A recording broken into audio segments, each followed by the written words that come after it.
अस्सलामुअलैकुम। मैं हूं सैयद ज़ीशान अली और आप देख रहे हैं 12 स्पोर्ट्स। आज पाकिस्तान डनडन के अंदर दूसरा T20 भी हार गया और न्यूजीलैंड ने ये मैच 5 विकेट से जीत लिया और अभी 11 बॉल्स स्पेयर थी।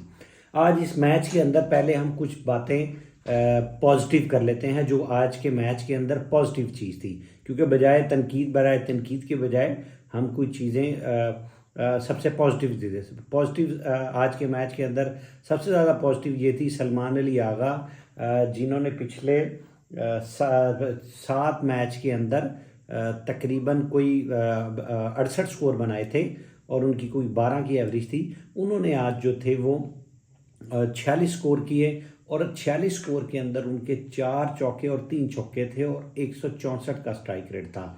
तो वेल डन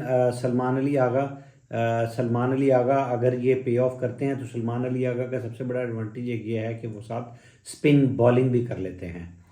तो सलमान अली आगा ने जो था वो एक अच्छी इनिंग्स खेली। दूसरा हम जो है वो पॉजिटिव बात जो थी वो शादाब खान की भी स्ट्राइक रेट अच्छा था। उन्होंने भी 26 स्कोर किए 14 बॉल्स के ऊपर, 2 चौके और 2 छक्के लगाए। बैटिंग के अंदर जो था शाहीन शाह अफरीदी, उन्होंने भी 14 बॉल्स के ऊपर 22 स्कोर की और 157 के स्ट्राइक रेट से 2 चौके और 1 छक्का लगाया। तो काफ़ी अरसे बाद जो शाहीन शाह अफरीदी आते ही छक्का मारने की और उसकी कोशिश करते हैं, बहरहाल काफ़ी अरसे बाद उन्होंने जो है वो स्कोर किए। तो ये बैटिंग के अंदर 3 पॉजिटिव थे। और अगर पाकिस्तान की बॉलिंग देखें तो पाकिस्तान की बॉलिंग के अंदर जो था वो सबसे पॉजिटिव था खुशदिल शाह के 3 ओवर। खुशदिल शाह ने 3 ओवर्स के अंदर 16 स्कोर दिए और 5.33 रन के साथ 1 विकेट हासिल की। और साथ हारिस रऊफ ने 3 ओवर जो थे वो बड़ी नपी तौली बॉलिंग की और 3 ओवर जो थे उन्होंने अच्छे किए और हारिस रऊफ ने 20 स्कोर दिए और 3 ओवर्स के अंदर और 2 खिलाड़ी आउट किए, 6.66 की एवरेज है। हारिस रऊफ वैसे भी सीना कंट्रीज के अंदर जो है वो अच्छी बॉल करते हैं और सिवाय 2-3 मैच के, जैसे मेलबर्न के अंदर विराट कोहली ने उनकी पिटाई की थी, उसके अलावा जो थे वो हारिस रऊफ, बाकी जो टूर्नामेंट था उसके अंदर हारिस रऊफ ने जो थी वो अच्छी सीना कंट्रीज़ के अंदर उनकी अच्छी बॉलिंग है। तो ये 4 चीज़ें पॉजिटिव थी। अब पॉजिटिव के बाद जो है वो जाहिर सी बात है कुछ टीम के जो फ्लॉज हैं वो फ्लॉज को जो है वो देखना है। फ्लॉज के अंदर जो है वो सबसे ज़्यादा जो है वो मोहम्मद हारिस ने जो था वो आज वो फिर उनसे बॉल खेली नहीं जा रही थी और उन्होंने 10 बॉल्स के ऊपर सिर्फ 11 स्कोर बनाए और वो भी चलते बने जो थे। हसन नवाज जिनकी अभी तक कोई डोमेस्टिक के अंदर कहीं पे कोई उनकी परफॉर्मेंस नहीं है, लेकिन क्योंकि सोशल मीडिया के ऊपर उन्हें बहुत ज़्यादा उठा दिया गया है और उनकी सिर्फ 250 हैं। 250 के अलावा उनकी कहीं डोमेस्टिक T20 अगर वो 250 को निकाल दें तो उनका कहीं पे कोई परफॉर्मेंस नहीं है, ना उन्होंने फर्स्ट क्लास क्रिकेट खेली है। हसन नवाज को ज़रूर नए प्लेयर्स को मौका देना चाहिए, लेकिन कहीं पे जब वो परफॉर्मेंस दिखा कर आए, इस तरह से जो है जो परफॉर्मेंस दिखा के आते हैं उनका बिल्कुल हक जो है वो ज़ाया देता है। इरफान खान नियाज़ी से काफ़ी उम्मीद थी, लेकिन इरफान खान नियाज़ी जो है वो एक अच्छे हिटर हैं, गो कि उनकी पावर जो है वो मिसबाउल हक की तरह हैं, लेकिन बहरहाल वो टुक टुक भी अभी मिसबाउल हक की तरह ही हो रहा है कि उन्होंने 9 बॉल्स के ऊपर 11 स्कोर किए, 1 चौका और 1 छक्का ही लगाया। बाकी जो थे वो स्कोर खातिर खां ना कर सके। खुशदिल शाह आज नहीं चले और उन्होंने 2 बॉलों के ऊपर 2 स्कोर बनाए। शादाब खान ने 14 बॉल्स के ऊपर 26 स्कोर किए और अब्दुल समद भी आज नहीं चले, उन्होंने 7 बॉल्स के ऊपर 11 स्कोर बनाए। जहदाद खान ना बॉलिंग में चल पा रहे हैं और ना ही उसके ऊपर उन्होंने भी 2 स्कोर बनाए 0 स्कोर के ऊपर। हारिस रऊफ ने 1 बॉल खेली और 1 स्कोर किया और पाकिस्तान ने 15 ओवर्स के अंदर 135 स्कोर किए। तो ये क्योंकि डनिंडन जहाँ पे तकरीबन पहली जो इनिंग्स है उसका एवरेज स्कोर 190 है, तो 190 जब ये 15 ओवर्स का मैच था तो 15 ओवर्स के अंदर पाकिस्तान को एटलीस्ट कोई 155 से 60 स्कोर जो है वो डनिंडन के अंदर देना चाहिए था, क्योंकि यहाँ पे छोटी ग्राउंड है, अगर हल्का सा भी आप टाइम कर दें तो वो छक्का होता है। और वैसे भी चौका भी अगर आप दायरे का फील्डर निकल जाएं और थोड़ी सी भी टाइम अच्छा किया हो बॉल को तो वो भी चौका हो जाता है। तो बहरहाल स्कोर जो था वो पहला कम था, क्योंकि ये सिर्फ अगर देखा जाए तो सलमान अली आगा, शादाब और नीचे से शाहीन शाह ने थोड़ा सा स्कोर कर लिया, अदरवाइज जो थे वो ऊपर से किसी भी बैट्समैन ने जो था वो स्कोर नहीं किया। तो हमारे जो थे वो पहले 7 बैट्समैन जो थे उसमें सिर्फ जो थे उसमें शादाब खान और अगर हम निकाल दें तो सलमान अली आगा, तो किसी ने भी 11 से ज़्यादा स्कोर नहीं किया। पहले 7 बैट्समैनों में 8 बैट्समैनों के अंदर सिर्फ हमने जो है वो सिर्फ 7 बैट्समैन जो थे उन्होंने 11 स्कोर किया। तो 11 अगर आपका मैक्सिमम स्कोर होगा तो आप क्या करेंगे। और सबका अगर देखें तो ये बाकी सब ये जितने बैट्समैन थे इन्होंने बॉल टू बॉल ही खेला, तो बॉल टू बॉल और विकेट भी गवाई और खेला भी बॉल टू बॉल ही। चलो अगर ये होता ना कि भाई 8 बॉलें खेली हैं, 5 बॉलें खेली हैं और 15 स्कोर किए हैं, 17 किए हैं, 18 किए हैं, स्ट्राइक रेट आपका 155 का था, 160 का था, तो स्ट्राइक रेट भी तकरीबन 100 के करीब रहा और स्कोर भी आपने मैक्सिमम जो था वो 11 किया। ये प्रॉब्लम थी पाकिस्तान की। पाकिस्तान जो था वो मिडल ओवर्स के अंदर जो है वो पिछले मैचों के अंदर नहीं कर कुछ कर पा रहा। पाकिस्तान आपको पता है कि पिछले 2 सालों के अंदर सिर्फ जिम्बाब्वे आइलैंड के अलावा किसी बड़ी टीम से नहीं जीता। पाकिस्तान 2 साल पहले जो लास्ट अपना T20 जीता था वो वेस्ट इंडीज़ के खिलाफ जीता था। तो पिछले 2 सालों के अंदर पाकिस्तान जो है वो जिम्बाब्वे और आइलैंड को अगर निकाल दें तो किसी से पाकिस्तान T20 सीरीज़ जो है वो नहीं जीता और ना ही T20 मैच जीता है। पाकिस्तान ऑस्ट्रेलिया के अंदर भी वाइट वॉश करा के आया और साउथ अफ्रीका में भी T20 गो के वहाँ पर एक पॉजिटिव चीज़ थी कि पाकिस्तान ऑस्ट्रेलिया के अंदर ODI सीरीज़ और साउथ अफ्रीका में भी ODI सीरीज़ जीता। तो 6 में से पाकिस्तान 5 ODI जीते, लेकिन T20 के अंदर जो पाकिस्तान की तकरीबन एक टॉप रैंक की टीम थी और पिछले 20 साल पाकिस्तान ने पिछले 15 साल पाकिस्तान ने राज किया है, पिछले 2 साल के अंदर पाकिस्तान की टीम की T20 की परफॉर्मेंस जो है वो बिल्कुल भी ज़ीरो रही है जब से बाबर आजम को कप्तानी से हटाया गया है। अब अगर साउथ अफ्रीका की इनिंग्स की बात करें तो जो टीम सेफर्ट थे उन्होंने तो आज कमाल ही कर दिया। शाहीन शाह अफरीदी की इतनी पिटाई की। शाहीन शाह अफरीदी जिन्होंने पहला ओवर अपना मेडन किया उसके बाद जैसे वो उन्हें वैसे भी जब छक्का पड़ता है, ये उनकी आप हिस्ट्री उठा के देख लें कि जब छक्का पड़ता है तो वो अपनी लाइलाइन भूल जाते हैं। आप ट्रेविस हेड का देख लें, आप किसी भी मैच के अंदर देख लें, और तो वो जब उन्हें एक छक्का पड़ता है तो वो और जोर लगाने की कोशिश करते हैं और आगे बॉल करते हैं और फिर छक्का फिर छक्का फिर छक्का। तो वो आज उनका ऐसा लग रहा था, एक ओवर ऐसा था जैसे कोई गली मोहल्ले का बॉलर हो। उन्होंने 4 बॉल्स के ऊपर 4 छक्के खाए और एक दुक्का उन्हें पड़ा, तो उनके ओवर के अंदर तीसरे ओवर के अंदर उनके 26 स्कोर हुए। और पाकिस्तान को अगर आप देखें तो पाकिस्तान ने जो था वो पहली जो 10 बॉल थी वो अच्छी की और जो अगली पाकिस्तान की 8 बॉल थी, पहली 10 बॉल और जो अगली 8 बॉल थी, 8 बॉल्स के ऊपर पाकिस्तान को 6 छक्के लगे। जी 8 बॉल्स के ऊपर कितने छक्के? 6 छक्के। 8 बॉल्स के ऊपर पाकिस्तान को 6 छक्के लगे हैं, 2 मोहम्मद अली को और 4 शाहीन शाह अफरीदी को। तो 135 स्कोर अगर 6 छक्के लग जाएं तो समझे कि वहाँ पर जो था ये 3 ओवर्स के अंदर जो था वो ऑलमोस्ट जो था वो मैच ही ख़त्म हो गया था 3 ओवर्स के अंदर। और साउथ अफ्रीका ने जो था उन्होंने न्यूजीलैंड ने 4.3 ओवर्स के अंदर 66 स्कोर किए हैं। 15 ओवर के मैच में तकरीबन वो आधे के करीब 4.5 ओवर में ही कर गए थे। तो मैच तो 4.5 ओवर्स के अंदर उन्होंने जो है वो ख़त्म कर दिया था। तो उन्होंने जो था टीम सेफर्ट उन्होंने जो थे वो 22 बॉल के ऊपर 45 स्कोर किए और 204 स्कोर के स्ट्राइक से उठ गए। ये होती है क्रिकेट कि 2 प्लेयरों को शुरू से, अगर आपको मिसाल के तौर पे 150 का स्ट्राइक रेट चाहिए तो 2 प्लेयर 200 के स्ट्राइक रेट से खेल जाएं तो आपकी टीम पूरी कर जाती है।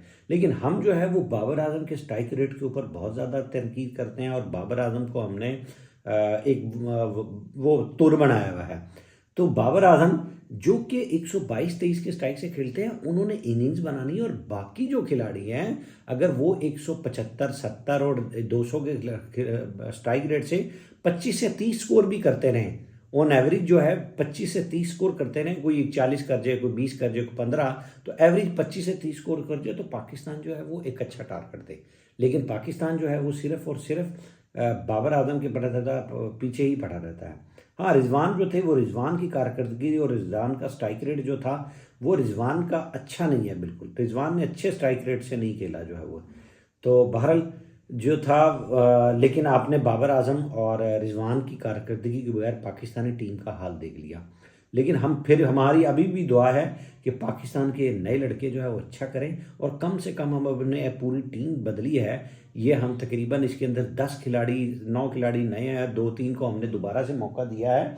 तो ये इसमें इसमें से कम हम 3-4 ज़रूर अटेंड कर पाएँ और परफॉर्मेंस के ऊपर अटेंड करें। ये ना हो कि हम जो है वो परफॉर्मेंस के बगैर और फिर बदल दें और फिर 5 बार बाद बदल दें। तो बहरहाल जो है वो पाकिस्तान जो है वो अगर सीरीज़ ना जीते तो एटलीस्ट अगर मुकाबला करके हारे तो 3-2 से तो हारे।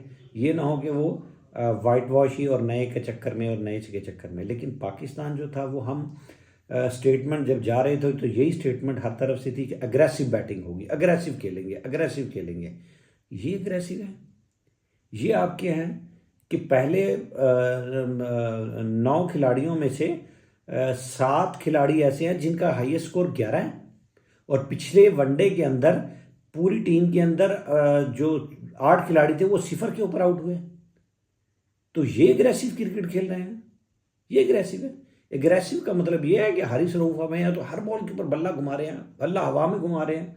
अग्रेसिव का मतलब ये है कि अगर आपने 10 बॉलें खेली हैं तो 10 बॉल्स के ऊपर आपको 2 से 3 बाउंड्रीज, 4 बाउंड्रीज भी मिल जाएं और आप 2 से 3 बॉलों के ऊपर स्ट्राइक रोटेट करें, फिर आप 2 से 3 डॉट खोल लें। तो आपकी अगर 30% डॉट हो जाए तो बात समझ में आती है। पाकिस्तान जो है वो अव्वल तो डॉट खेलें या ना खेलें, असल चीज़ है गेम अवेयरनेस।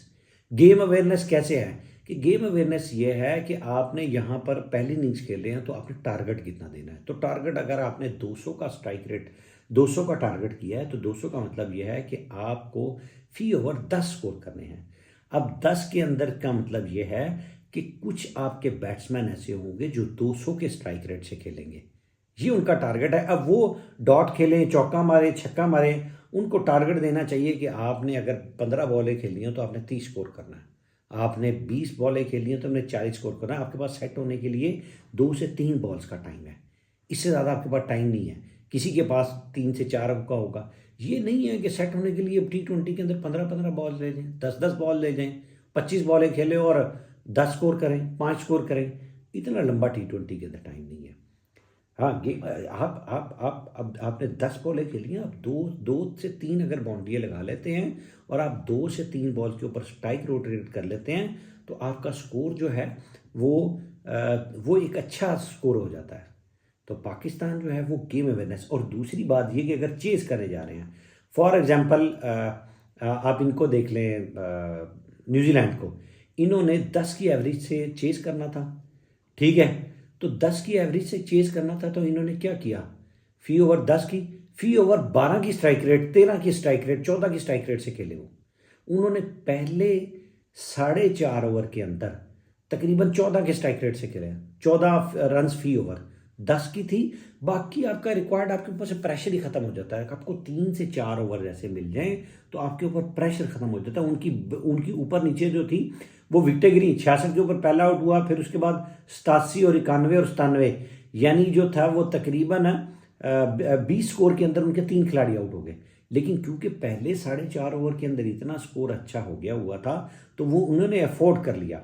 हमारे क्या करते हैं, हमारे प्रॉब्लम ये है कि हमारे हम अगर फॉर एग्जांपल यहाँ पे होते तो हमारे 4.5 ओवर के अंदर 25 स्कोर होता, 4.5 ओवर बहुत ज़्यादा 3 मार लेते तो 27-28 स्कोर होता।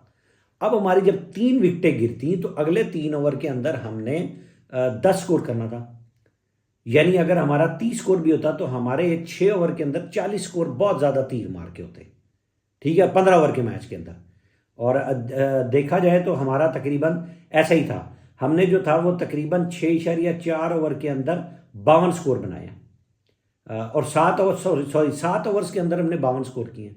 उन्होंने 3.5 ओवर के अंदर 64 स्कोर किए। तो ये बिग डिफरेंस है।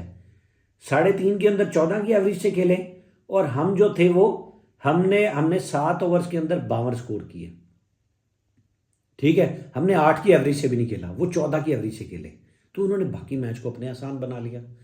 तो हम यही होता है कि हम अगर बहुत अग्रेसिव खेलें तो अगर हमने 10 की एवरेज से करना है स्कोर तो हम 8 या 9 से करते हैं, 8 या 9, और बाकी हम एवरेज ऊपर चढ़ा लेते हैं 10 और 11 की।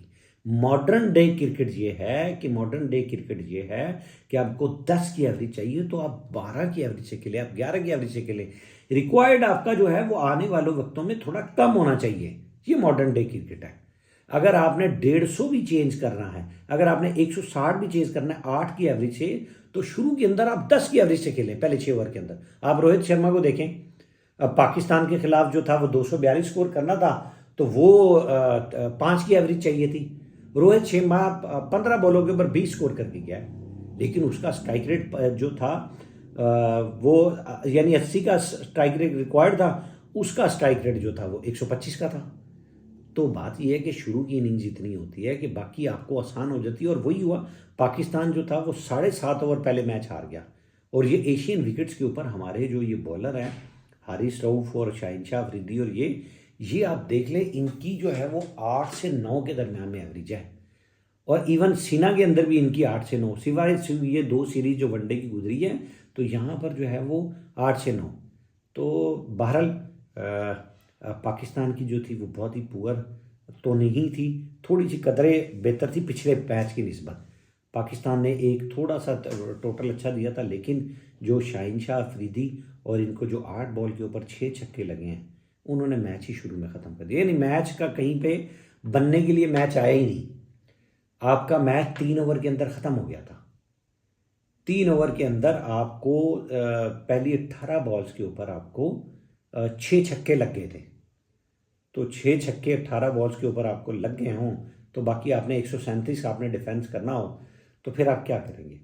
और अगर हम न्यूजीलैंड की बॉलिंग देखते हैं तो न्यूजीलैंड की बॉलिंग आप देखिए, जैकब डफी ने 3 ओवर में 20 रन दिए और 6 की एवरेज से।